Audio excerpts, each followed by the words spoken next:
Total ಆಗಿ 2 ವಾರ ಆಯ್ತು ಯಾವುದೇ ರೀತಿಯ ಹೊಸ ಸಿನಿಮಾಗಳು ಬಂದು ಮ್ಯಾಜಿಕ್ ಮಾಡಿಲ್ಲ ಬಾಕ್ಸ್ ಆಫೀಸ್ ಒಳಗಡೆ. ಮಿರಾಯ್ ಮೇಲೆ ತುಂಬಾನೇ ಎಕ್ಸ್ಪೆಕ್ಟೇಷನ್ ಇಟ್ಕೊಂಡಿದ್ವಿ, ಗೂಸ್ ಬಾಂಬ್ ಆ ಲೆವೆಲ್ ಅಲ್ಲಿ ಇರ್ತದೆ ಅಂತ. ಅವ್ರು ಗೋಸ್ಟ್ ಭಾಷಣ ಮಾಡ್ತಾರೆ ಅಂತ ಎಕ್ಸ್ಪೆಕ್ಟೇ ಮಾಡಿರ್ಲಿಲ್ಲ. ಇದೇ ಟೆನ್ಷನ್ ಅಲ್ಲಿ ಯಾವ್ದಾದ್ರು ಒಂದು ಸಖತ್ತಾಗಿರೋ ಸಿನಿಮಾ ನೋಡ್ಬೇಕಲ್ಲ ಅಂತ ಒಂದು ಬುಕ್ ಮೈ ಶೋ ಒಳಗಡೆ ಹುಡುಕ್ತಾ ಇದೆ, ಯಾವ್ದು ಚೆನ್ನಾಗಿರ್ಬೋದು ಅಂತ. ಆವಾಗ ನನ್ ಕಡೆ ಕಾಣಿಸುತ್ತೆ ಶಕ್ತಿ ತಿರುಮಗನ್. ಒಳಗಡೆ ಆಡಿಯನ್ಸ್ ಗಳೆಲ್ಲ ಕೊಟ್ಟಿರೋ ರಿವ್ಯೂ ನೋಡ್ಬಿಟ್ಟು ಇದು ಕೂಡ ಮಾರ್ಗನ್ ತರನೇ ಸ್ಪೆಷಲ್ ಆಗಿರ್ಬೋದು ಸಿನಿಮಾ ಅಂತ ನುಗ್ಬಿಟ್ಟೆ ಥಿಯೇಟರ್ ಒಳಗಡೆಗೆ. ನಿನ್ನೆ ಸ್ವಲ್ಪ ಪರ್ಸನಲ್ ಪ್ರಾಬ್ಲಮ್ ಆಗ್ಬಿಟ್ಟಿದ್ದು, ಅದಕ್ಕೋಸ್ಕರ ಇವಾಗ ಬರ್ತಾ ಇದೀನಿ. I am extremely sorry. ಇನ್ನು ವಿಜಯ್ ಆಂಟನಿ ಅವರ ಸ್ಪೆಷಾಲಿಟಿ ಏನಪ್ಪಾ ಅಂದ್ರೆ ಯಾವುದೇ ಸಿನಿಮಾ ಬಂದ್ರು ಕೂಡ ಪ್ರೊಡ್ಯೂಸರ್ ಅವ್ರ ವೈಫೈ ಆಗಿರ್ತಾರೆ, ಮ್ಯೂಸಿಕ್ ಡೈರೆಕ್ಟರ್ ಇವ್ರು ಕೊಡಕ್ಕೆ ಹೋಗಲ್ಲ. ನಾನೇ ಮ್ಯೂಸಿಕ್ ಡೈರೆಕ್ಟರ್, ನಾನೇ ಮಾಡ್ಕೊತೀನಿ, ಪೈಸಾ ಸೇಫ್. ಮಾರ್ಗನ್ ಅಲ್ಲೂ ಅದೇ ಆಗಿತ್ತು. ಕ್ರೈಮ್, ಸಸ್ಪೆನ್ಸ್, ಥ್ರಿಲ್ಲರ್ ಈ ರೀತಿ ಸಿನಿಮಾಗಳಿಗೆ ಇವರು ಫೇಮಸ್. ಆ ಲೆವೆಲ್ ಅಲ್ಲಿ ಕೊಡಕ್ಕಾಗದೆ ಹೋದ್ರು ಕೂಡ ಓಕೆ ಅನ್ನೋ ಲೆವೆಲ್ ಗೆ ಸ್ಟೋರಿನ ಇಟ್ಟಿರ್ತಾರೆ ಇವ್ರ ಸಿನಿಮಾಗಳಲ್ಲಿ. ತುಂಬಾನೇ ಲೋ ಬಜೆಟ್ ಹಾಕೊಂಡು ಹೈ ಕಲೆಕ್ಷನ್ ಮಾಡ್ಕೋತಾರೆ ಬಾಕ್ಸ್ ಆಫೀಸ್ ಒಳಗಡೆ. ಇನ್ನ ಈ ಸಿನಿಮಾ ಅಬ್ಬಬ್ಬ ಇಲ್ಲ ಅಂದ್ರೂ ಕೂಡ 30 ರಿಂದ 40 ಕೋಟಿ ಕಲೆಕ್ಷನ್ ಮಾಡೋದು ಫಿಕ್ಸ್. ಯಾಕಂದ್ರೆ ಸ್ಟೋರಿ ಆ ರೀತಿ ಇದೆ. ಈ ಸಲ full politics war. Vijay Antony ಅವರು ಇಲ್ಲಿ ಬ್ರೋಕರ್ ಆಗಿ ಕಾಣಿಸ್ಕೋತಾರೆ.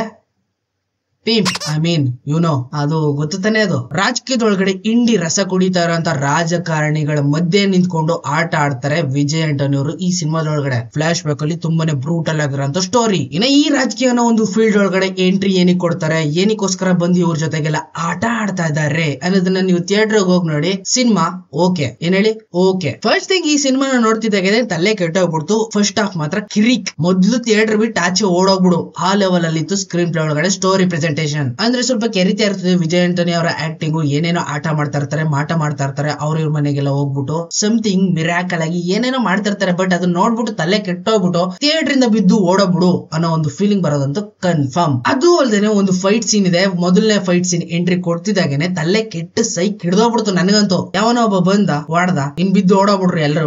ಏನಿದು ಅದೇ ಮೊದ್ಲೇ ಹೇಳಂದಾನೆ ಲೋ ಬಜೆಟ್ ಅಲ್ಲಿ ಎಷ್ಟಾಗುತ್ತೋ ಅಷ್ಟು ಮುಕ್ಕರದು ತೋರ್ಸೋದಕ್ಕೆ ಟ್ರೈ ಮಾಡಿದಾರೆ. ಬಟ್ ಆಕ್ಷನ್ ಸೀಕ್ವೆನ್ಸ್ ಅಲ್ಲಿ ಎಡು ಬಿದ್ದು ಬಿಟ್ಟಿದ್ದಾರೆ. ಜೊತೆಗೆ VFX ಅಲ್ಲೂ ಕೂಡ ವಿಜಯ್ ಆಂಟನಿ ಅವರಿಗೆ ಗೊತ್ತು ಸ್ಟೋರಿ ಚೆನ್ನಾಗಿದ್ರೆ ಸಾಕು, ಅಲ್ಲಿ ಇಲ್ಲಿ ಸ್ವಲ್ಪ ಕಾಂಪ್ರಮೈಸ್ ಆದ್ರೂ ಕೂಡ ಸಿನಿಮಾ ಕ್ಲಿಕ್ ಆಗೇ ಆಗತ್ತೆ ಅನ್ನೋ ಒಂದು ಕಾನ್ಸೆಪ್ಟ್ ಇವ್ರಿಗೂ ಕೂಡ ಅರ್ಥ ಆಗ್ಬಿಟ್ಟಿದೆ. Content is the king. First half ಮುಗ್ದು ಸೆಕೆಂಡ್ ಹಾಫ್ ಗೆ ಹೆಜ್ಜೆ ಇಡ್ತಿದಾಗೇನೆ ಇಲ್ಲಿಂದ ಸ್ಟಾರ್ಟ್ ಆಗುತ್ತೆ ಶಿವಾಜಿ ದ ಬಾಸ್.